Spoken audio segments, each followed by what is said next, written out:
दोस्तों जय भीम नमो बुद्धाय।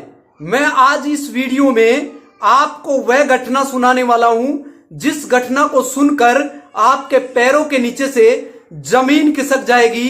कैसे दोहरा चरित्र सामने आया योगी सीएम का। तो दोस्तों आपको जानकर बहुत बड़ी हैरानी नहीं परेशानी होने वाली है।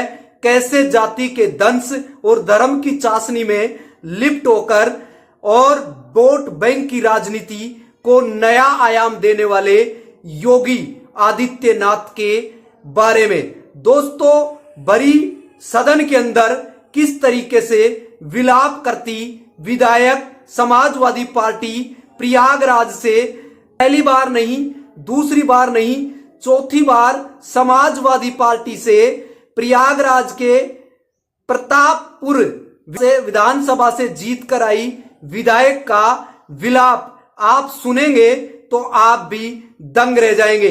दोस्तों कहानी 1996 की है जब समाजवादी पार्टी के अंदर विधायक इनके पति जवाहर यादव होते हैं जिनको पंडित जवाहर के नाम से भी जाना जाता है। तो दोस्तों जब वह विधायक थे उस टाइम आज योगी सरकार के अंदर आपको मैं ये बता देना चाहता हूं कि ये जो अमरमणि त्रिपाठी है ये पहले रेपिस्ट और माफिया जो कि ब्राह्मण सत्ता से जुड़े हुए हैं, एक विशेष जाति से आते हैं, इनको सबसे पहले रिहा करवाने वाली ये बीजेपी सरकार है। दूसरे नंबर पर जो उदयभान करवरिया जो कि विजमा के जो पति है 1996 के अंदर जो इलाहाबाद में इनकी गाड़ी को रोककर जवाहर यादव की गाड़ी को रोककर इन्होंने तीनों भाइयों ने मिलकर उनके साथ AK-47 राइफल का इस्तेमाल करके उनका मर्डर कर दिया गया, जिसमें 2 बार विधायक रहे जो उदयभान करवरिया और उसका पूर्व सांसद कपिल मुनि करवरिया और उदयभान करवरिया सूरजभान करवरिया और कल्लू करवरिया के ऊपर सवाल खड़ा करते हुए कैसे विलाप कर रही है मोदी के सामने। और मोदी भी सदन में बैठे हुए हैं और चुप्पी तक उनकी नहीं टूटी है।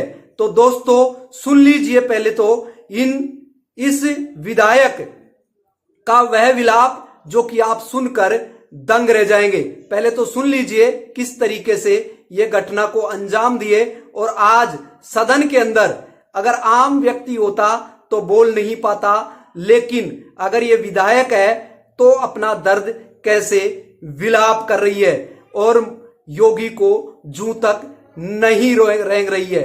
तो जो कहता है कि माफियाओं की मैं गर्मी निकाल दूंगा, तो दोस्तों किस तरीके से इनकी गर्मी निकली हुई है। तो पहले विजमा यादव को सुन लीजिए कि ये क्या कह रही है। पति के सिविल लाइन प्रयागराज में हत्या हुई। पहली बार प्रयागराज में 47 चली। मेरे पति के ऊपर विधायक थे, उनके साथ 3 लोगों की हत्या हुई, 2 लोग घायल हुए। मैं इधर उधर घूमती रह गई। 18 साल बाद में न्यायालय से मुझे न्याय मिला। इतना इनका चरित्र अच्छा है कि दिन दिनारे AK-47 चलाने वाले उदयभान करवरिया, कपिल करवरिया, सूरभान करवरिया, एक बुआ का लड़का कल्लू करवरिया, नाम जब मुख्यमंत्री जी बैठे मैं भी एक महिला हूं। मेरे पति की हत्या होने के बाद यही सरकार उनके चरित्र कि राज्यपाल जी ने उनको बरी किया गया। मैं मुख्यमंत्री जी से कहना चाहती हूँ, मुख्यमंत्री जी आप एक महिला को सुरक्षित करते हैं। मेरे पति के ऊपर AK-47 दिन दिनारे चलाया गया और सरकार उनको बरी करा जा रहा। कल हमारे भी हत्या हो सकता है, हमारे परिवार का हत्या हो सकता है, तो इसके जिम्मेदार सरकार होती है। मैं 2 बात और कहूंगी मुख्यमंत्री जी, इतने बड़े माफिया को प्रयागराज में AK-47 वालों का बरी किया जा रहा। ऐसे गुनाह ऐसे लोग बहुत छोटे छोटे मुकदमा में जेल काट रहे हैं, फिर उनको भी बरी किया जाए। सारे सदस्य के लोग बैठे, उदयभान करवरिया और कपिल करवरिया और सूरभान करवरिया बरी करे गए हैं तो कल हमारी भी हत्या हो सकती है।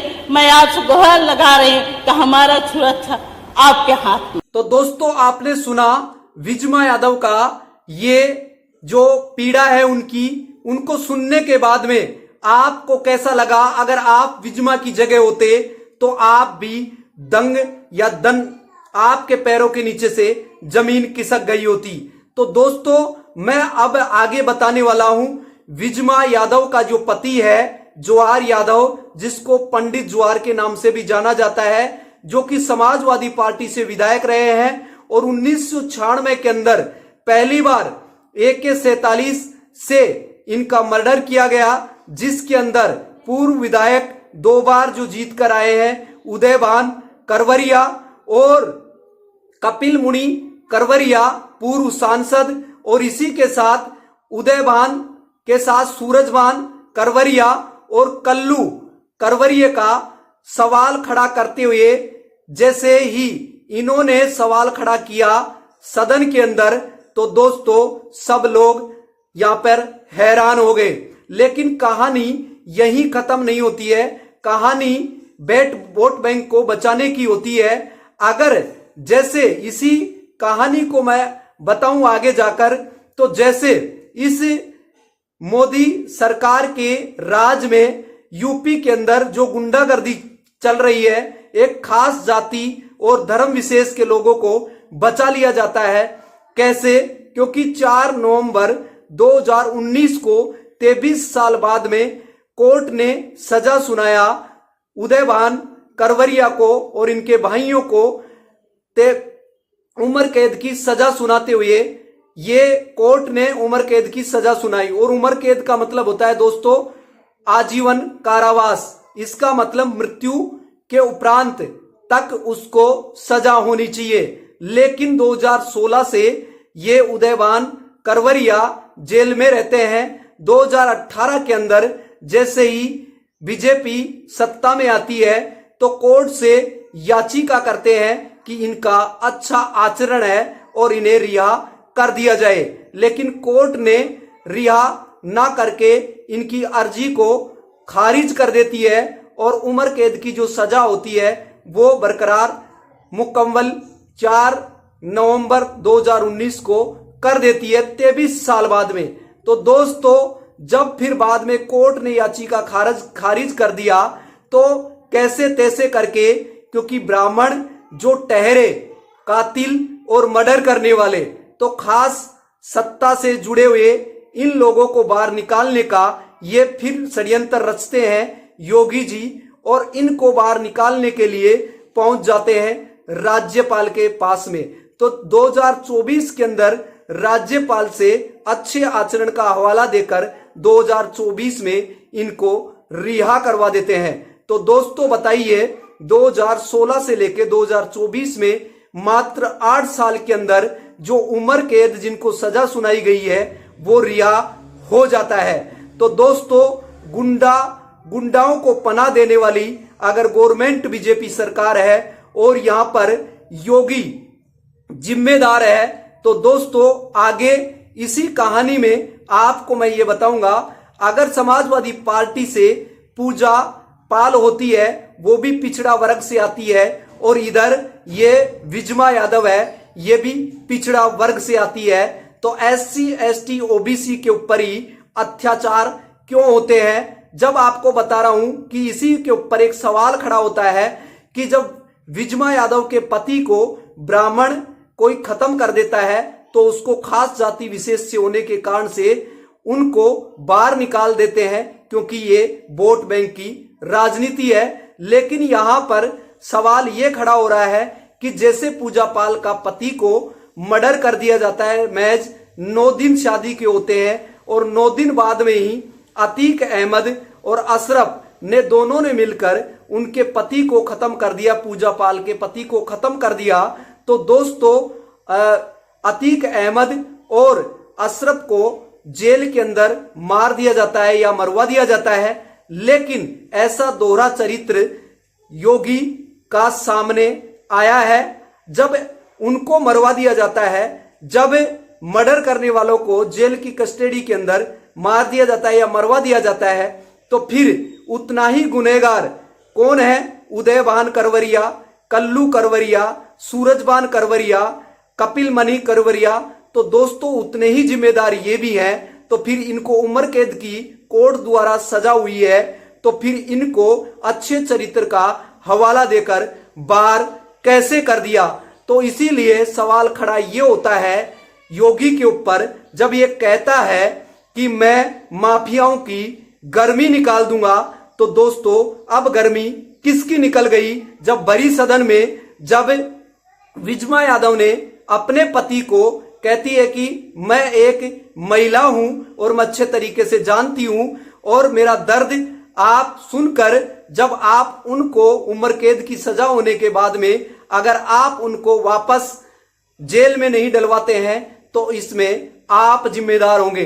तो दोस्तों मुझे ये बताइए कि देश के अंदर इस तरीके की जो गवर्नमेंट है, जो मर्डर करने वाले, रेपिस्ट करने वालों को बाहर कर देती है, तो फिर कहते हैं इनके बिल्डोजर और ये सारे जो चीजें हैं ये भी क्या जाति पहचान कर काम करते हैं कि खास विशेष जाति को बचा लिया जाता है क्योंकि वो ब्राह्मण समुदाय से आते हैं, क्योंकि वो पंडित हैं। इसीलिए धर्म की चाशनी और जाति धर्म से ऊपर है, इसीलिए वोट बैंक की राजनीति ने उनको बचा लिया। और इसी तरीके से पूजा पाल भी ओबीसी समाज से आती है क्योंकि गडरिया अन्य पिछड़ा वर्ग उस समुदाय से आती है, और इधर से यहां पर विजमा यादव भी ओबीसी समाज से आती है। तो फिर जो ओबीसी समाज के अंदर पूजा पाल के पति राजू पाल को मारने वालों की हत्या करने वालों को जेल के अंदर मरवा दिया जाता है या मार दिया जाता है, वो आज इस दुनिया में नहीं है। लेकिन विजमा यादव के पति पंडित जवाहर यादव को मारते हैं, तो दोस्तों मुझे बताइए फिर उनको बचा क्यों लिया जाता है? तो इसका मतलब ये राजनीति समीकरण का वह जुमला है जिससे आपको बचना चाहिए। और न्याय अगर नहीं होती है, न्याय अगर नहीं होता है तो सीएम से इस्तीफा दे देना चाहिए। तो दोस्तों ज्यादा से ज्यादा इस वीडियो को कैरी फॉरवर्ड करें ताकि समान रूप से सभी के ऊपर ये लागू होता है कानून। तो फिर ये कानून उदयभान करवरिया के ऊपर, सूरजभान करवरिया के ऊपर, कल्लू करवरिया के ऊपर और कपिल मणि करवरिया के ऊपर क्यों नहीं लागू होता? और क्यों बचा लिया जाता है उदयभान करवरिया को? और क्यों बचा लिया जाता है अमरमणि त्रिपाठी को? क्योंकि ये ब्राह्मण समुदाय के वह माफिया हैं जो एक विशेष जाति से आते हैं। तो दोस्तों अपनी प्रतिक्रिया कमेंट बॉक्स में जरूर दीजिए। फिर मैं मिलता हूं लेटेस्ट न्यू वीडियो में न्यू इन्फॉर्मेशन के साथ। और अभी तक लकी कोहिनूर चैनल को सब्सक्राइब नहीं किया तो आप सब्सक्राइब कर लीजिएगा और बेल आइकन के बटन को प्रेस कर लीजिएगा। झूठ से दूर, सच से भरपूर, यहां पर आपको सच्चाई दिखाई जाती है। फिर मैं मिलूंगा लेटेस्ट न्यू वीडियो में न्यू इन्फॉर्मेशन के साथ। अब लकी कोहिनूर को दीजिए इजाजत। जय भीम, नमो बुद्धाय। ज्यादा से ज्यादा इस वीडियो को कैरी फॉरवर्ड करें ताकि देश की जनता जागरूक हो सके। धन्यवाद।